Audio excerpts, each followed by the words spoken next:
solving MAX 2-SAT using quantum annealing. Adiabatic quantum computation is a model of solving a computational problem by encoding its solution into the ground state of a Hamiltonian, also called the target. To obtain the ground state, the model relies on the quantum adiabatic theorem. Having identified the target Hamiltonian, a system starting in the ground state of an initial Hamiltonian is taken to the target by tuning its parameters. Evolving slowly and at low enough temperatures guarantees coherent evolution in the many-body ground state manifold. Quantum annealing is a non-universal form of AQC to solve optimization problems. MAX 2-SAT is an NP-complete optimization problem. Given a Boolean satisfiability formula such as F, that is the conjunction of a number of clauses, the question is determining the maximum number of clauses that can be satisfied by an optimal assignment.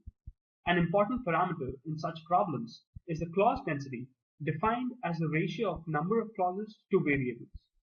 MAX 2-SAT shows a phase transition in the limit of large number of variables at the critical clause density of 1.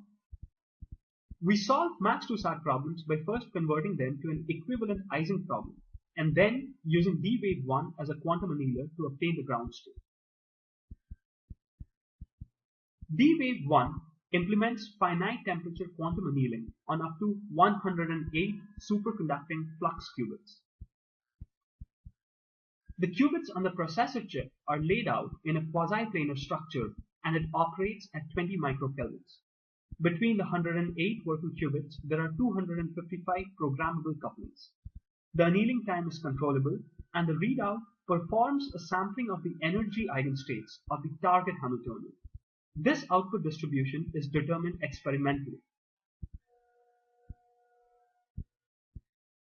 To test D-Wave's performance, we solve ensembles of MAX 2-SAT problems at different n and alpha values, tuning the clause density through the critical value of 1.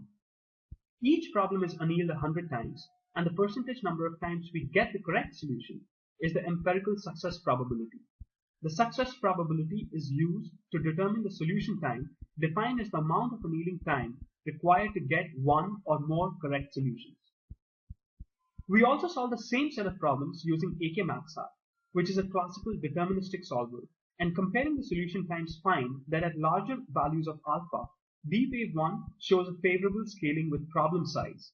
Nevertheless, we cannot conclude that d-wave1 scales better than all classical solvers, since we need to compare it to stochastic ones, such as simulated annealers.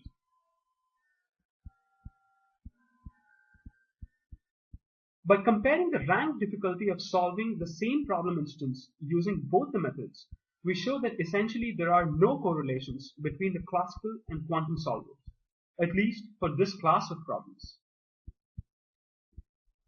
Finally, we also show that even for d-wave1, the number of hard instances goes up sharply around the critical value of 1, showing its sensitivity to the phase transition.